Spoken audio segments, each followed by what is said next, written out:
My brothers and sisters of IPOB, I bring greetings from Indian soil.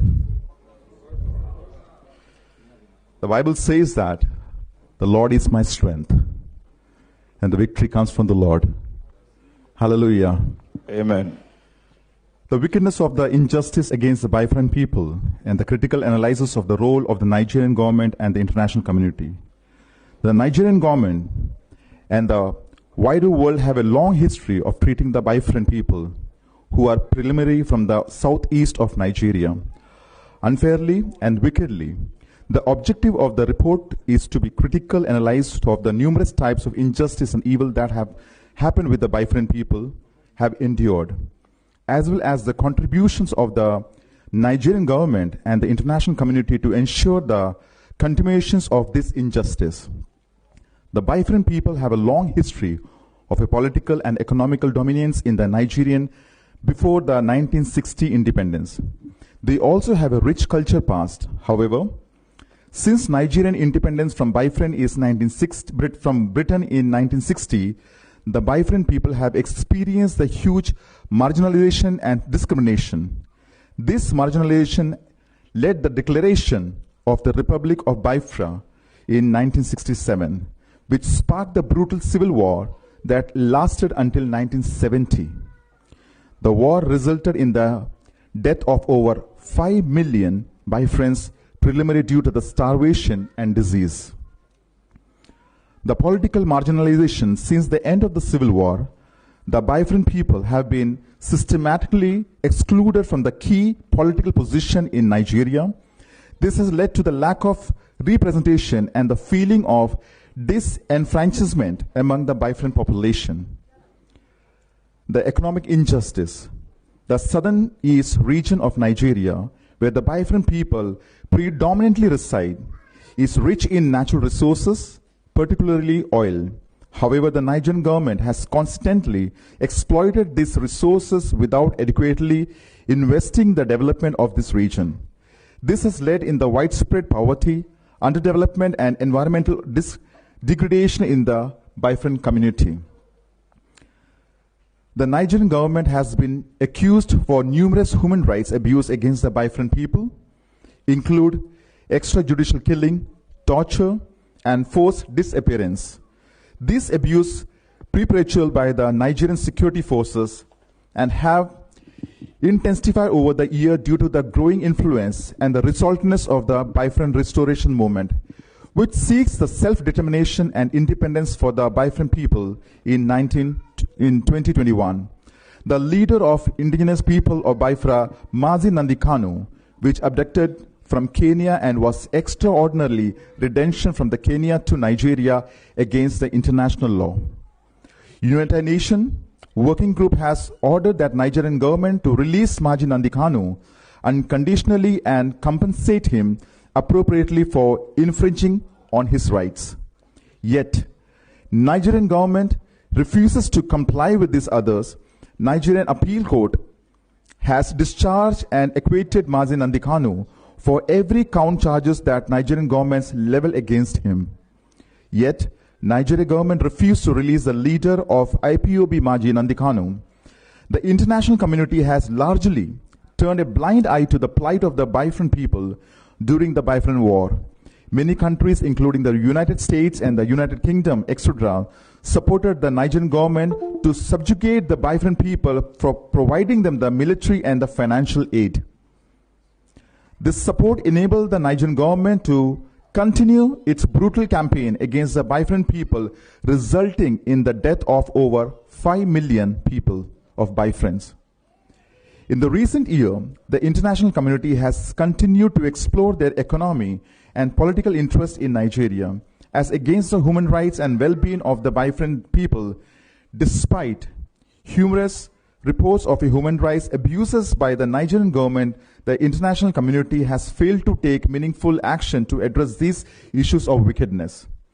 The Biafran people have faced a long history of injustice and wickedness at the hand of Nigerian government and the international community. It is very critical for the international community to recognize and address this injustice and to support the Biafran people in their quest of self-determination. and independence as contained in the United Nations Charter. The independence of Biafra is long overdue. The more the international community is delaying the declaring Biafra as an independent nation, the more Africa will continue to be in the dark. As Biafra is the light bearer of the African continent, all honest nations and NGOs who are the lovers of freedom, justice, should support this restoration of Biafra. As in the end, I want to say, as injustice to one is injustice to all. God bless you. Yes, good morning, good afternoon, good evening, depending on wherever you are watching us from. It's another edition of Politics on the Street. You can subscribe to our YouTube channel. Please like our video, please share, comment for more political discourse. Pastor, an Indian activist, international lawyer, has promised that he will take over Mazen Kanu case on the 13th of June 2025, saying that he would appear in court, and the Nigerian government are saying that he will not be granted visa. They want to refuse this young man from visiting Nigeria, knowing whether the man is coming out to support Mazen Kanu. How can you back to this, sir? Yeah, I remember one of the only Biafran evangelists. If you watch what is going on now, the case of Mazen Kanu has become global. It is no longer a local thing or ordinary issue that pertains or that has to handle within the country. It has become too obvious and too global to the society, to the people, to the world entirely per se. You can listen to social media what one Indian man was saying, and you can listen. After listening to that, you will discover, and you agree with me, that the world has seen the injustice that are being played against the Igbos, the injustice that Nigeria have been playing against the Biafrans, and they are seeing it that of the truth that what we are fighting for is not injustice but justice.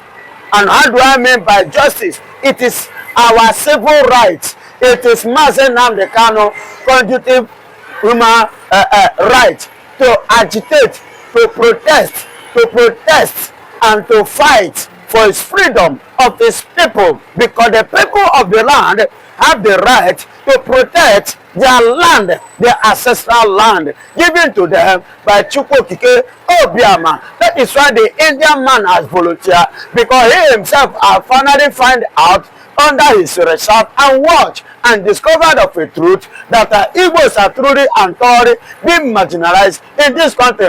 If somebody like Igbo could come out in agitation of the same thing which Mazen Kanu was agitating, of which he traveled as far as going to UK to drop a note regard to this, and yet is working freely, what stop Mazen Kanu not to work freely?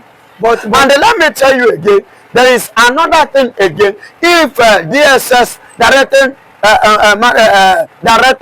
General Boss, in person of Ajayi, can as well make the same statement which Mazen Kanu made, until why Danjuma, that is Theophilus Danjuma, said the same thing, that Nigeria should wake up, should come up with something to defend themselves, which Mazen Kanu made. And all these people are working freely. Mighty Allah people, killing people, taking life in different various states, in different various nations, killing in the corporate new day, and they are working freely. They have never arrested them, they have never tried them, they have never charged them to court, yet they are working freely. Why should Mazen Kanu be facing injustice in Nigeria, facing trials that is not called for, that is not needed, that is not necessary? Listen and listen good, my beloved brother.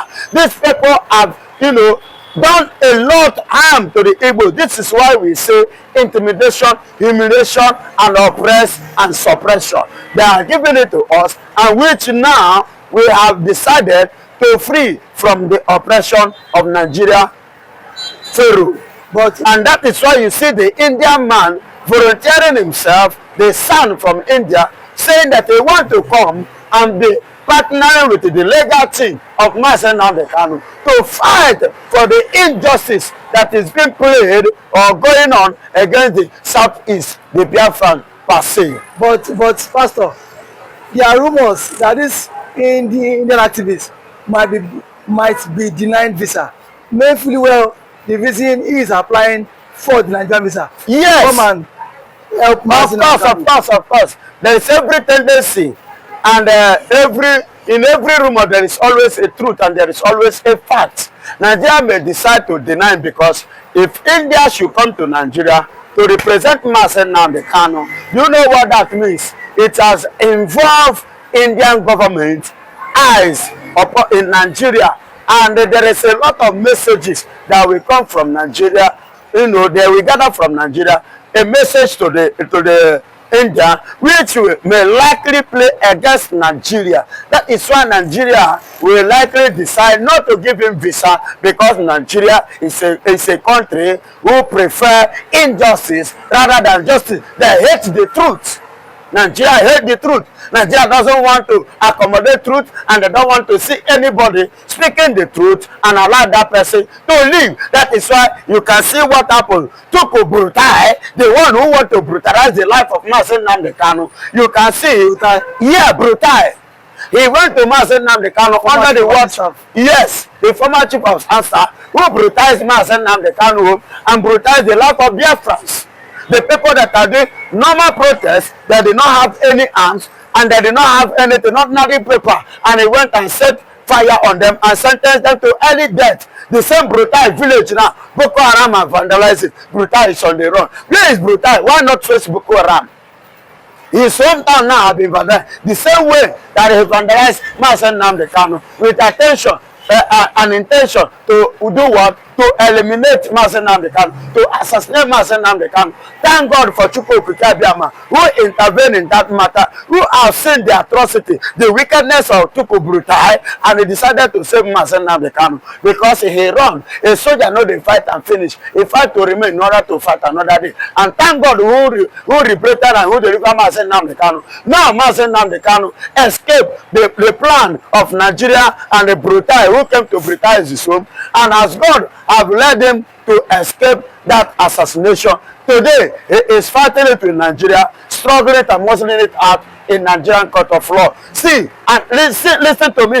You will see Boko Harams call them, they call them what? Repented Boko Haram. They will include them and give them Nigerian uniform, and they don't have anything called repented IPOB. Nigeria doesn't have it, but they have repented Boko Haram.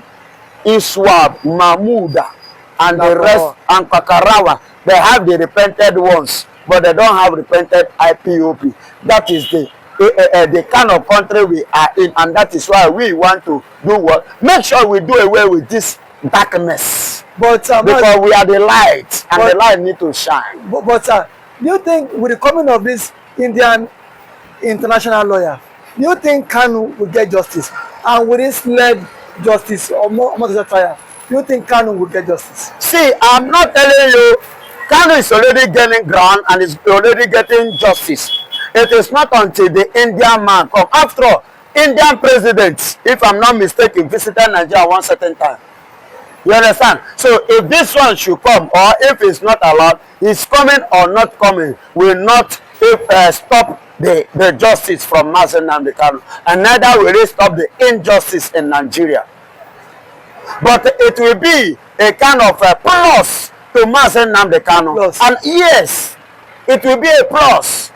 And it tells you and I that even India are picking interest, that Mazen Nnamdi Kanu have drawn the attention of the Indians, and they are picking interest regard to this, because the human rights need to be obeyed. Okay, Pastor, my fundamental right must be respected and must be honored anywhere in the world. Okay, Pastor, we say very big thank you to you. God bless you, my beloved. You're welcome. Good morning, good afternoon, good evening, depending on wherever you are watching us from. It's another edition of Politics on the Streets. You can subscribe to our YouTube channel. Please like our video. Please share, comment for more political discourse. Finally, some document has been released in the court. The court has given a directive that some documents should be released, and someone has come out to expose the saboteurs in this struggle, saying the South leaders and Alex Indigo are the major saboteurs in this struggle, saying that he will continue to fight no matter what it takes. Mazi, how Kanu react to this? I am Mr. Kwadeni Okokonde. In this Republic of Biafra, Libra Mazi Nnamdi Kanu, Simon Ekpa, and Biafra Republic government in exile. I am a man who loves to speak the truth and stand by the truth and follow the truth up. You see, things are unfolding. Things are unfolding. On behalf of Simon Ekpa, for the favor of Simon Ekpa and Biafrans as a whole. And the documents of Simon Ekpa that return back to him, I think that is a document that they seize, like a bank account they say they froze, Yes. and other things. Now this is the evidence to show you that Finnish court is not like Nigerian court. A Finnish court is Like Nigerian court. They know what is right to do and they're doing it. Even if I thought the government to do mistake for the first place to call Simon Ekpa to question him, the courts know what to do. And the Finnish people are people, both the government and the individuals of Finnish people of Finnish land, they are law-abiding citizens. They know how to respect the law. They recognize their law. All right. If they are nobody is above the law. Everyone like to keep the law. Both the law enforcement agents and the ordinary citizens of Finnish people, they like to keep the law. This is why Simon Ekpa, we are able, God assisting him to excel in all his trials. But remember, the trials of Simon Ekpa is an honor to Simon Ekpa and Biafrans. Before a gold become a pure gold, it must surely pass through fire, through foundry, through refinery before it become a pure gold. That's what is happening to Simon Ekpa now. And if you watch it, Simon Ekpa is becoming a pure gold. It's very soon, very soon, very soon, he will be as white as snow. But Mazi, Simon Ekpa has said the Igbo leaders are the saboteur in his struggle. He listed Ohaneze Ndigbo as the #1 saboteurs and the Southeastern politicians and governors. Yes, in this struggle. Yes, this is why all these Ogalo don't want Finnish court to release him. Don't want him to be free because they are the saboteurs. They know what they are killing. They are the one abetting with the Fulani herdsmen to be killing their people. Abetting with Fulani herdsmen. Fulani herdsmen to be killing their people. Ohaneze Ndigbo are the problem of the entire Biafra. Igbo traditional rulers who went to Sokoto to bow down to Emir of Sokoto are the problem of Biafra, are the problem of IPOB, or the problem of South-South-South-East. They are the problem. Igbo rich men who believe that without Nigeria, their riches cannot flourish. Igbo rich men who believe that without Nigeria, their riches cannot flourish. They are the problem. And the Simon Ekpa knew, Nnamdi Kanu knew, every reasonable Biafra know who they are. This is what they are doing everything to quench Biafra. Look at the Biafran Day. How Ohaneze Ndigbo say, no more, it should not be Biafran Day, it should be Igbo Day. Yes. What is Igbo Day? to celebrate the Igbos now. To celebrate New Yam Festival and Afala, Mau. That's what they want it to be. Eh? Igbo is not a nation. Biafra is a nation. We are talking of Biafran Day. We are talking of ethnic group day. Ethnic group day and the national day. Which one is greater? The national day is greater. Eh? The national day now. Biafran war. Not only Igbo ethnic group die, although they are the major people.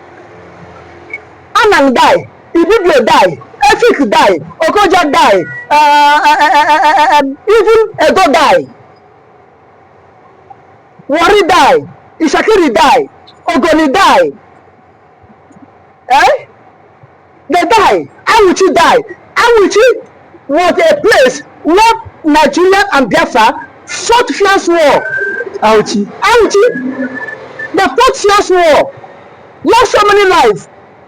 Edo, at least one Biafra cross Edo, which was then Middle West. No soul was lost.